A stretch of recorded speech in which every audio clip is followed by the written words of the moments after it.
troisième tutoriel de création blender.scholar.com. Dans ce tutoriel, comme je vous dis précédemment, on va créer une table et une chaise très facilement et rapidement dans Blender. Donc pour débuter, nous sommes dans Blender et nous avons notre beau petit cube. Donc on va se mettre en vue de face. Je rappelle le raccourci clavier, c'est le 1. Ensuite, on va passer en Edit Mode. On peut le faire de deux façons, par ici, ou encore en faisant Tab sur le clavier. Donc, pour commencer, nous allons faire A. Avec le A, on peut sélectionner et tout désélectionner. Comme si on ferait CTRL A sur du texte, mais là c'est simplement A. Donc avec A, on peut sélectionner et désélectionner. Là, on va se mettre en mode de sélection. En ce moment, on est en Vertex mode, en section de Vertex. Les Vertex, c'est les sommets. Ensuite, on peut se mettre en arête. On peut sélectionner simplement les arêtes du solide. Ou encore les faces. Nous, on va se mettre en mode face pour l'instant. Donc, je reviens en vue de face. Donc, je sélectionne en bas ici. Donc, je clique sur l'axe bleu. Je tiens CTRL sur le clavier. Comme ça, ça va y aller par intervalle. C'est plus précis. Donc, on va commencer par la chaise. Donc, on laisse pour qu'il y ait deux ici. Deux petits carrés. Comme ça, fait que on va se tenir les mesures comme ça. Maintenant, on va se mettre en vue dessus avec le 7. On va faire le Z. Le Z, c'est un raccourci pour entre le solide et le wireframe. Donc, on fait le Z comme ça. On est capable de voir au travers de notre cube. Donc, on fait A pour désélectionner. On vient en vue de dessus. Et ensuite, on fait K. Sur le clavier, on clique K. Ça rouvre le menu Knife. Knife qui veut dire couteau pour couper le solide.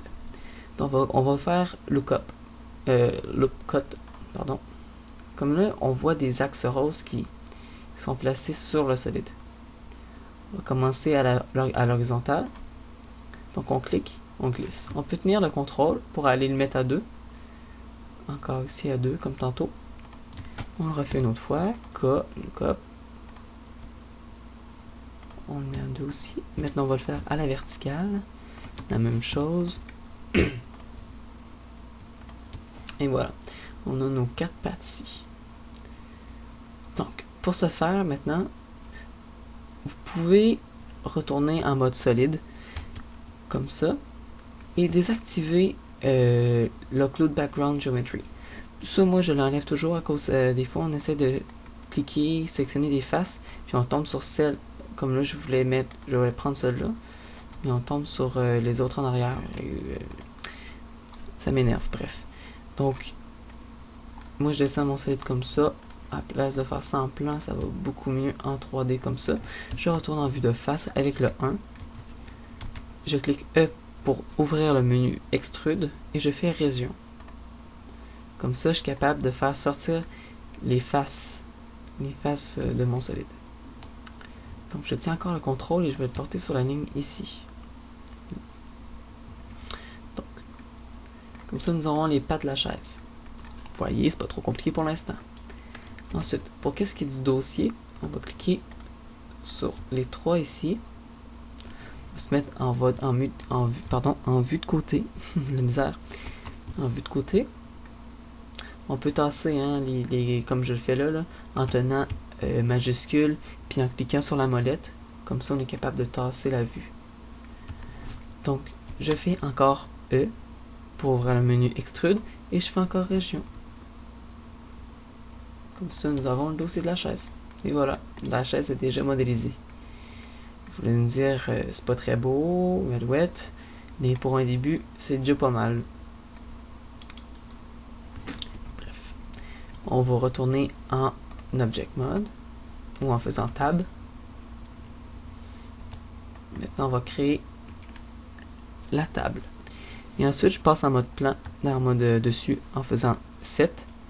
Et je vais en Wireframe View, dans le fond, pour voir où est mon dossier et où est ma table correctement. Donc, pour ajouter un nouveau solide à la composition, on fait espace. On va Add, Mesh, et on choisit celui qu'on veut.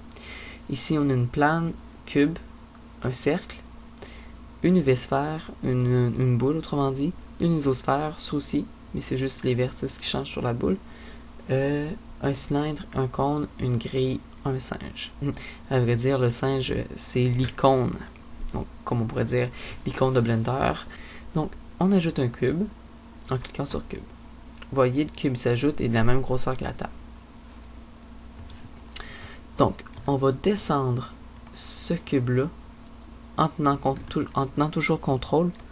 On clique sur l'axe vert et on descend pour la mettre à peu près égale ici. Maintenant, pour agrandir notre surface, on fait S pour Scale. On fait S et on tient. On tient toujours CTRL, puis on agrandit. Comme ça, on a notre table. Maintenant, on retourne en vue de face et on remonte le cube. Non, on laisse comme ça, pardon. Et on repasse en Edit Mode, mais seulement cette fois-ci pour la table. On sélectionne toujours celui du bas. Un peu. On le met à 2 comme la chaise, comme ça va être moins compliqué. On passe en vue de dessus. On désélectionne avec le A. On fait K, loop cut. On tient CTRL comme tout à l'heure. On fait ça.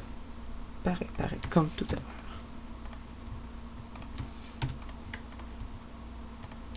Faut terminer. On sélectionne les 4 pattes. C'est le cas de dire les 4 pattes de la chaise.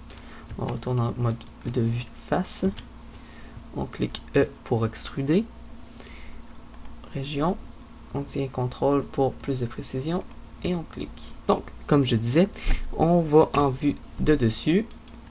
On passe en Object Mode en faisant Tab ou en sélectionnant Object Mode ici. On va en vue de côté, bien sûr. À cause de la table, qu'est-ce qui arrive, c'est que la table elle rentre en contact avec la chaise. Donc, vue de côté, on tasse la table pour que ça soit plus confortable pour l'occupant. Et voilà. On a notre table et notre chaise. Maintenant, on peut donner de la couleur à tout ça. Ça va être le sujet du prochain tutoriel. Donc, merci de m'avoir écouté. En espérant que ça soit simple, n'oubliez pas, si vous avez des questions, vous pouvez les poser sur mon blog. Merci et bonne journée.